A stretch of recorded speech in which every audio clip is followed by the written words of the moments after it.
kasus korupsi tambang timah yang merugikan negara sebesar 271 triliun, korupsi sebagai sebuah isu yang telah mengakar dalam struktur pemerintahan di banyak negara, kembali menempati pusat perhatian ketika melibatkan sumber daya alam dari yang krusial bagi keberlangsungan lingkungan.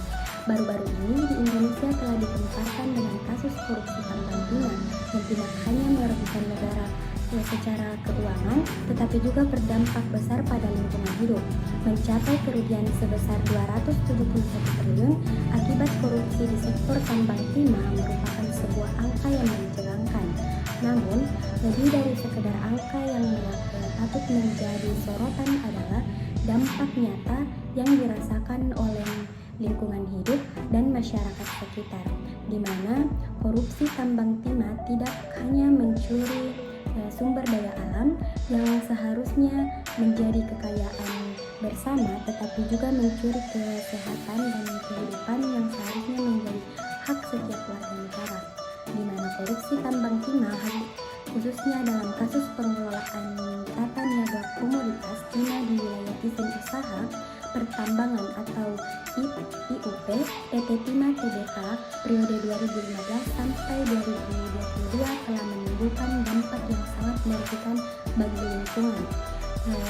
Menurut ahli lingkungan Institut Pertanian Bogor IPB, Bambang Suhero Saharjo, kerugian kerusakan hutan di Bangka Belitung atau Babel mencapai 271 triliun, termasuk kerugian dalam kawasan hutan dan kawasan non-hutan, di mana awal kasus timah itu yaitu pertama, timah awalnya terseret kasus korupsi setelah Kejaksaan Agung menetapkan 5 orang tersangka yang terkait dengan perkara dugaan tindak pidana korupsi dalam tata niaga komoditas timah wilayah izin usaha pertambangan atau IUP PT Timah Tbk pada tahun 2015 dan sampai dengan tahun 2022. Salah satunya adalah Direktur PT Timah Tbk Muchtarisa Pahlevi Tabrani. Berdasarkan hasil pemeriksaan yang dikaitkan dengan alat bukti yang ditemukan tim penyidik pada Direktorat Penyidikan Jaksa Agung Muda Bidang Tindak Pidana Khusus telah meningkatkan status 5 tersangka menjadi sebagai tersangka. Nah, 5 tersangka tersebut sebagai berikut. Yang pertama itu inisial SG alias AW, yaitu pengusaha muda tambang di kota Pangkal Pinang, Provinsi Kepulauan Bangka Belitung. Yang kedua MBG selaku pengusaha tambang di kota Pangkal Pinang, Provinsi Kepulauan Bangka Belitung. Dan yang ketiga yaitu HP alias ASN selaku Direktur Utama CV VIP perusahaan milik tersangka TM alias HM. Dan yang keempat yaitu inisial MRPT alias RS selaku Direktur Utama PT Timah Tbk tahun 2016 sampai dengan tahun 2021.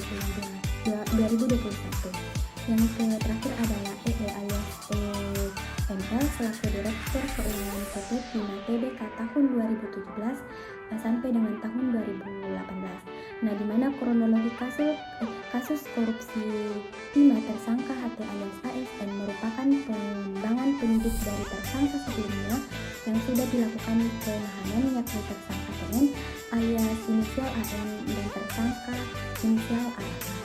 Kemudian mengenai tersangka inisial ESD alias AW dan tersangka inisial MBD, kedua tersangka ini memiliki perusahaan yang melakukan perjanjian kerjasama dengan PT Timah Tbk pada tahun 2018 tentang sewa menyewa peralatan processing peleburan timah. Adapun perjanjian tersebut ditandatangani oleh tersangka MRPT alias RS selaku Direktur Utama PT Timah Tbk dan tersangka inisial RS alias EML selaku Direktur Keuangan PT Timah Tbk. Pada saat itu, tersangka SD alias AW memerintahkan tersangka inisial MB untuk menandatangani kontrak kerjasama serta menyuruh untuk menyediakan biji timah dengan cara membentuk perusahaan boneka guna mengakomodir pengumpulan biji timah ilegal dari IUP PT Timah Tbk yang seluruhnya dikendalikan oleh tersangka inisial MBG. Nah, di mana biji timah yang diproduksi oleh tersangka MBG tersebut diperolehnya berasal dari IUP PT Timah Tbk atas persetujuan dari PT Timah Tbk. Kemudian baik biji timah maupun logam timahnya dijual oleh ke PT Timah Tbk.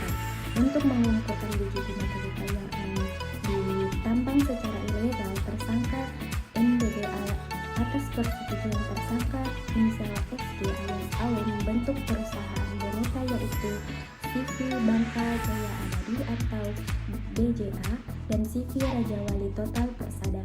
Nah, di mana total biaya yang dikeluarkan oleh PT Timah Tbk terkait biaya pelogaman di PT SIP selama tahun 2019 sampai tahun 2022 yaitu 979.581.982.776 rupiah, sedangkan total pembayaran biji timah yakni senilai 1.729.391.448 rupiah untuk melegalkan kegiatan perusahaan boneka tersebut, di mana PT Timah Tbk menerbitkan surat ke pemerintah serta kerja borongan pengangkutan sisa hasil pengelolaan atau SHP mineral timah, di mana keuntungan atas transaksi pembelian biji timah tersebut dinikmati oleh tersangka inisial MBG alias tersangka SG alias AW. Selain membentuk perusahaan Tbk, tersangka inisial MBG atas persetujuan tersangka inisial SG alias AW juga mengakomodir penambang timah ilegal di wilayah IUP PT Timah Tbk. Nantinya mineral biji timah yang diperoleh dikirim ke smelter milik tersangka inisial SG alias AW. Perbuatan para tersangka mengakibatkan kerugian keuangan negara yang dalam proses perhitungannya melebihi kerugian negara dari perkara korupsi lain seperti PT Asabri dan Duta Palma. Selain itu, terkait kerugian kerusakan lingkungan akibat adanya aktivitas penambangan ilegal timah di Provinsi Kepulauan Bangka Belitung. Sekian yang dapat saya sampaikan, selanjutnya akan disampaikan oleh teman kelompok. Baik, untuk aspek hukum dari kasus korupsi tambang timah yang merugikan negara sebesar 271 triliun, saya akan menjelaskan kepada teman-teman sekalian. Tindak pidana korupsi sangat merugikan keuangan negara atau perekonomian negara dan menghambat pembangunan nasional, sehingga harus diberantas dalam rangka mewujudkan masyarakat adil dan makmur berdasarkan Pancasila dan Undang-Undang Dasar 1945. Undang-undang yang diterapkan pada kasus ini, Kepala Pusat Penerangan Hukum Kejagung Ketut Sumadana mengatakan pasal disangka kepada tersangka adalah pasal 2 ayat 1 dan pasal 3 Jangto pasal 18 Undang-Undang Republik Indonesia Nomor 31 Tahun 1999 sebagaimana diubah dan ditambah dengan Undang-Undang Nomor 20 Tahun 2001 Jangto Undang-Undang Republik Indonesia Nomor 31 Tahun 1999 tentang perubahan atas Undang-Undang Republik Indonesia Nomor 31 Tahun 1999 tentang pemberantasan tindak pidana korupsi. Terdapat beberapa tersangka dalam kasus ini, salah satunya adalah Harli Muiz yang disingkat dengan sebutan HM. Kejaksaan menyebutkan HM merupakan perwakilan PT Refinet Bangkatin sekitar tahun 2018 sampai dengan 2019. Penyidik menjerat HM dengan sangkaan melanggar pasal 2 ayat 1 dan pasal 3 Jangto pasal 18 Undang-Undang Nomor 31 Tahun 1999 tentang pemberantasan tindak pidana korupsi Jangto pasal 55 ayat 1 ke 1 KUHP. HM langsung ditahan di Rumah Tahanan Negara Kejaksaan Negeri Jakarta Selatan.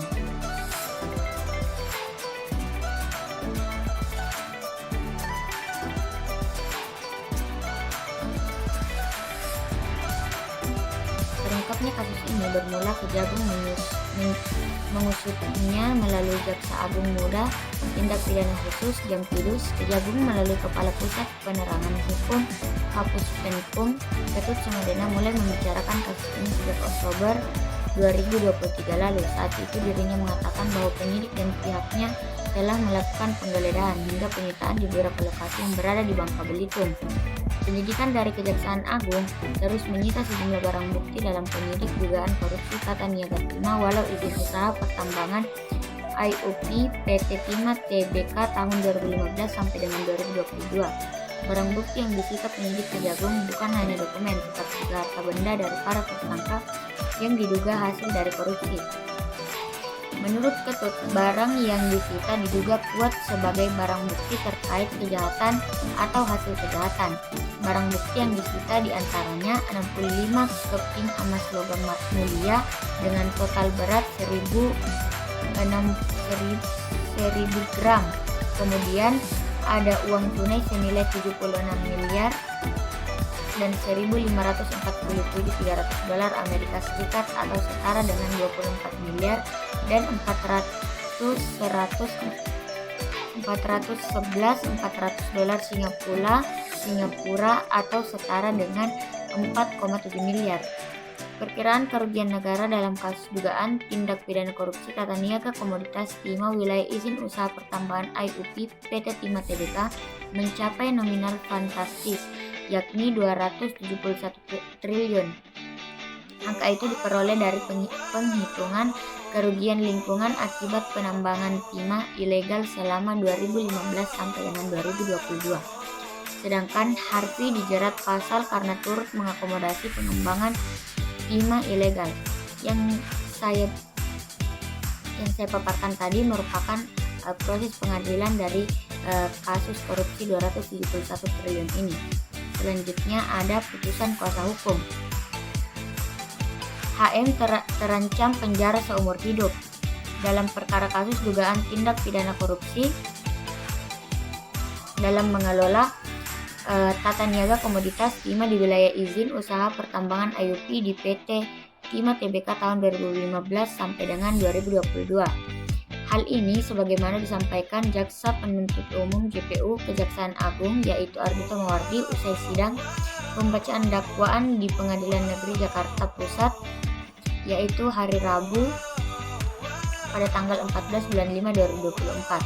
Sebelumnya Direktur Penyidikan pada Jaksa Agung Muda Bidang Tindak Pidana Khusus Kejaksaan Agung pun tadi menjelaskan peran HM dalam perkara ini. Dia mengatakan sekitar 2018 sampai dengan 2019 HM selaku perwakilan PT Refinet Bangka Tin diduga menghubungi Direktur Utama PT Timah saat itu Muhtar Riza Halevi Tabrani.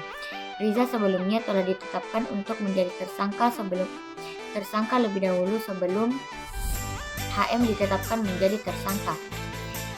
Puntari mengatakan setelah itu HM diduga memerintahkan para pemilik smelter menyisihkan sebagian keuntungan dari usahanya. Keuntungan itu kemudian dibagikan kepada Harvey dan sejumlah tersangka lainnya. Atas perbuatannya Kejagung menjerat Harvey dengan pasal 2 ayat 1 dan pasal 3 Jangto pasal 18 Undang-Undang Republik Indonesia Pemberantasan Tindak Pidana Korupsi. Pada saat ini meskipun kasus ini belum selesai bersih karena pada salah satu tersangka masih akan menjalankan sidang pada bulan ini untuk penetapan vonisnya, akan tetapi kasus ini sebenarnya sudah ditegaskan secara adil. Baik, saya akan menjelaskan mengenai keadilan. Apakah kasus tersebut sudah dilakukan atau diberlakukan secara adil? Nah, menurut kelompok kami ini, meskipun kasus ini itu belum terselesaikan secara bersih untuk saat ini karena pada salah satu tersangka itu masih akan menjalani proses sidang selanjutnya untuk penetapan vonisnya pada bulan ini. Kami merasa bahwa kasus ini itu sudah dilakukan secara adil dan sesuai dengan prinsip keadilan, yaitu jaksa atau kejagung ini memberikan dakwaan kepada para tersangka itu sesuai dengan apa yang mereka perbuat selama ini yang menyebabkan banyaknya atau timbulnya banyak kerugian yang terjadi di negara kita ini, terutama kerusakan pada lingkungan atau ekosistem. Nah, keadilan. Keadilan dalam hukum ini itu mengacu kepada konsep keseimbangan atau kesetaraan perlakuan terhadap individu. Sesuai dengan konsep tersebut, jaksa ini atau kejagung ini memberikan dakwaan kepada para pelaku itu atau para tersangka itu sudah sesuai dengan apa yang mereka perbuat, dan tidak semata-mata diberikan dakwaan tersebut oleh jaksa itu dengan